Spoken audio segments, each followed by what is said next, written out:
وَلَقَدْ يَسَّرْنَا الْقُرْآنَ لِلذِّكْرِ فَهَلْ مِن مُّدَّكِرٍ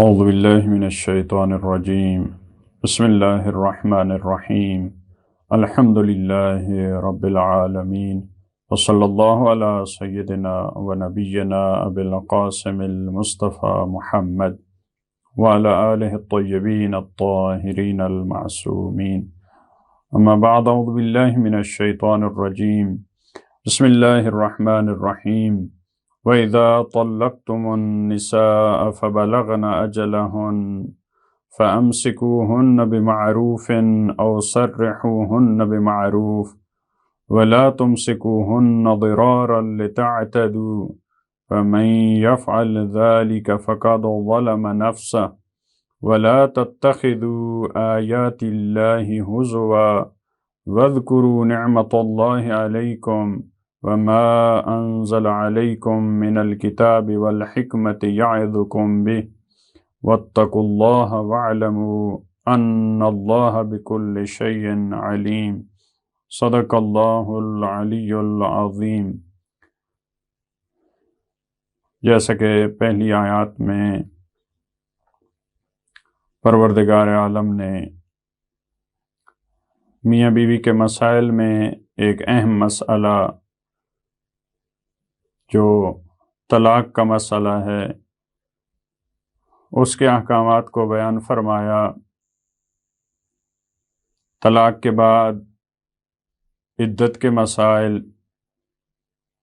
کتنی مرتبہ طلاق ہو سکتی ہے، اس کے بعد رجوع کے احکامات، کب رجوع ہو سکتا ہے، کب رجوع نہیں ہو سکتا، اس کے احکامات کو بیان کرنے کے بعد دوبارہ ایک اور انداز میں، ایک اور جہت سے، ایک اور زاویے سے اسی عدت کے احکامات کو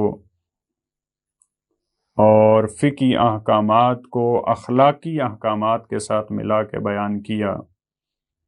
اور ان آیات سے ہمیں اس بات کی سمجھ آتی ہے کہ فقہ اور اخلاق یہ ایک دوسرے سے الگ نہیں ہیں۔ فقہی احکامات اس وقت مفید ہو سکتے ہیں جب ان کے ساتھ اخلاقیات پہ عمل کیا جائے۔ لہٰذا اس آیت میں فرمایا وَإِذَا طَلَّقْتُمُ النِّسَاءَ فَبَلَغْنَ أَجَلَهُنَّ، اور جب تم خواتین کو طلاق دے دیتے ہو، طلاق کوئی آزاد چھوڑ دینا، اس کو طلاق جب دی جاتی ہے، کیونکہ خاتون اس ازدواجی جو زندگی ہے، یہ الکہ زوجیت، جو زوجیت کا رابطہ برقرار تھا، جس بندھن میں اس کو باندھا گیا تھا، اس سے کیونکہ آزاد ہو جاتی ہے، اسی وجہ سے اس لفظ کو، اس کام کو طلاق سے یاد کیا جاتا ہے۔ وَإِذَا طَلَّقْتُمُ النِّسَاءَ، جب تم خواتین کو، اپنی بیویوں کو جب طلاق دیتے ہو، فَبَلَغْنَ أَجَلَهُنَّ، بلغنا بلوغ سے ہے پہنچ جانا، یہاں ان کی مدت اور ان کی عدت وہ ختم ہونے کے قریب پہنچ جائے۔ فَبَلَغْنَ أَجَلَهُنَّ کا مطلب یہ نہیں کہ ان کی عدت ختم ہو جائے، بلکہ فَبَلَغْنَ أَجَلَهُنَّ ان کی عدت اور مدت پہنچ جائے، یعنی وہ ختم ہونے کے قریب ہے۔ فَأَمْسِكُوهُنَّ، کہاں سے ہمیں پتہ چلا فَبَلَغْنَ أَجَلَهُنَّ کا مطلب یہ نہیں ہے کہ ان کی مدت ختم ہو جائے، ان کی عدت ختم ہو جائے، کیونکہ جب عدت ختم ہو جاتی ہے تو اس کے بعد امساک پھر نہیں ہوتا، پھر اس کو نہیں رکھا جا سکتا، پھر رجوع نہیں ہوتا۔ اور بعد والا حصہ یہ کہہ رہا ہے کہ جب ان کی مدت ختم ہونے کے قریب پہنچ جائے فَأَمْسِكُوهُنَّ بِمَعْرُوفٍ، تو ان کو معمول کے مطابق، ان کو جو رسم و رواج ہے معاشرے کا، جو معاشرے کا لیول ہے، اچھائی کے مطابق ان کو اپنے پاس رکھو۔ تو یہ جب عدت ختم نہیں ہوتی تو اس وقت یہ ہوتا ہے، جب ختم ہو جاتی ہے تو پھر تو یہ احکامات نہیں ہیں کہ آپ اس کو رکھ سکیں۔ لہذا فرمایا فَأَمْسِكُوهُنَّ بِمَعْرُوفٍ أَوْ سَرِّحُوهُنَّ بِمَعْرُوفٍ، یا اچھے انداز میں اس کو آزاد کر دیں۔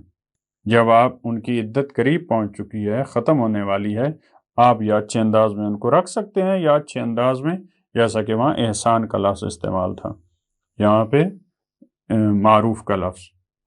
یہاں پہ اصل میں فوکس جو تھا وہ اس حصے پہ تھا، وگرنہ اس کو ایک انداز میں ایک طرح سے اس حکم کو پہلے بیان فرمایا، تو اس کی اب یہ تفصیل ہے۔ وہاں جو فرمایا تھا کہ ان کو اچھے انداز میں، معمول کے مطابق اچھے انداز میں ان کو رکھا جائے اگر آپ رجوع کرنا چاہ رہے ہیں۔ اس کی دوسری جو قسم تھی، اب اس کی طرف یہاں پہ اشارہ، وَلَا تُمْسِكُوهُنَّ ضِرَارًا لِتَعْتَدُوا، اور تم ان کو نہ روکو ضِرَارًا، ضرر اور اذیت کی وجہ سے۔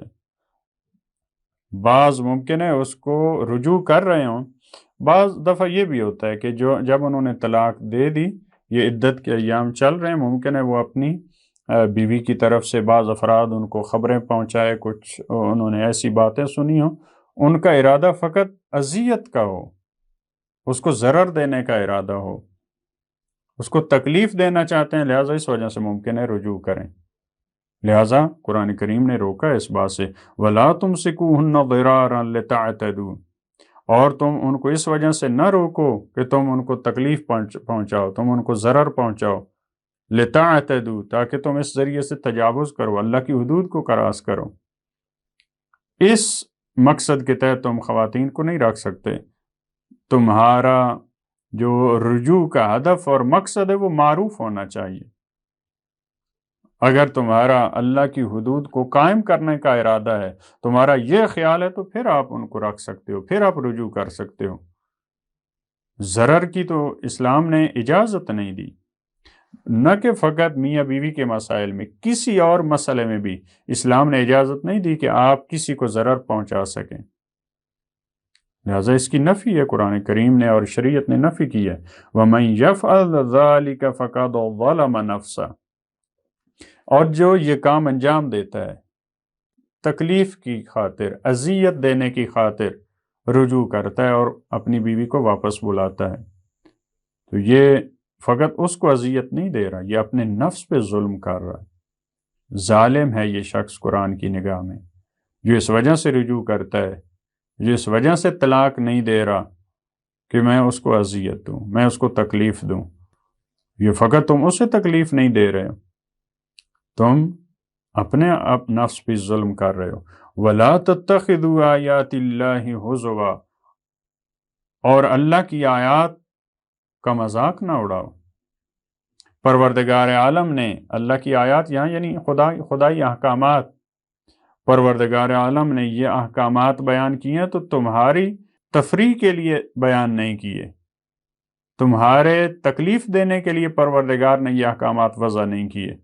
تم اس ذریعے سے پروردگار کا کہو کہ پروردگار نے حکم دیا ہے، میں رجوع کر سکتا ہوں، دوبارہ میں طلاق دوں، دوبارہ میں رجوع کر سکتا ہوں، کیونکہ پروردگار عالم نے مجھے چھٹی دی ہے۔ تو فرمایا پروردگار عالم کے احکامات اور اس کی جو آیات ہیں ان کا مذاق نہ اڑاؤ۔ حضوان پہلے بھی یہ گزر چکا ہے، یہ لفظ مذاق اڑانا، استہزاء، اس کو تم اپنے ناپاک جو تمہارے عزائم ہیں اس کے لیے پروردگار کے احکامات کو استعمال نہ کرو، لہذا اس سے بھی روکا گیا۔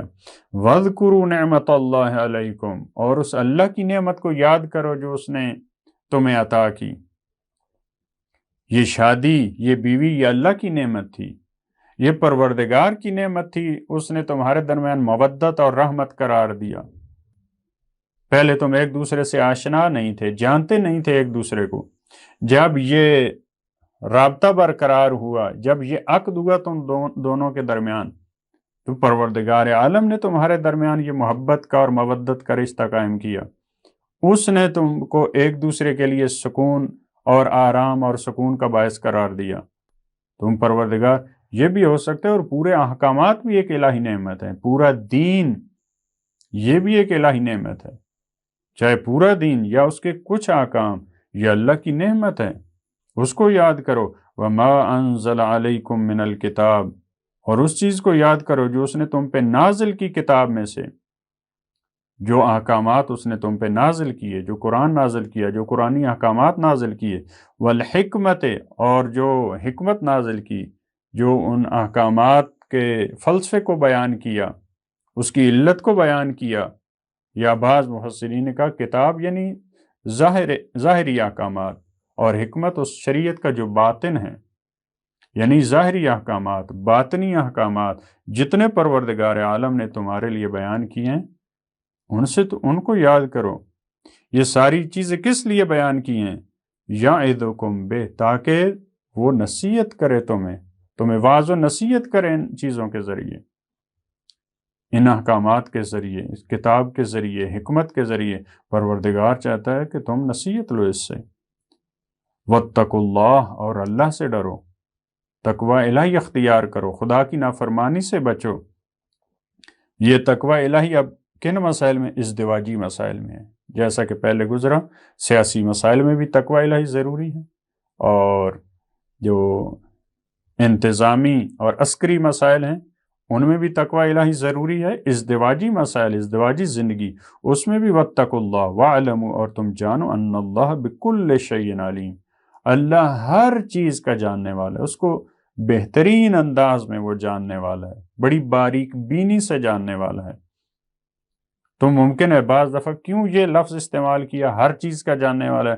ممکن ہے تم ظاہر میں بعض دفعہ تمہارا ارادہ اچھا ارادہ ہو، جو تم ظاہر کر رہے ہو کہ میں تو الہی احکامات کی وجہ سے رجوع کر رہا ہوں، لیکن تمہارے اندر کیا ہو؟ اس خاتون کو تکلیف دینا، اس کو اذیت دینا۔ لہذا پروردگار نے فرمایا وہ تو ہر چیز کو جاننے والا ہے۔ دعا ہے پروردگار ہمیں توفیق دے اور ہمت اور طاقت دے کہ جو ازدواجی زندگی کے مسائل ہیں ان کو ہم اچھی طرح سے سمجھ کے ان پہ عمل پیرا ہو سکیں۔ اللہم صلی علی محمد و آل محمد۔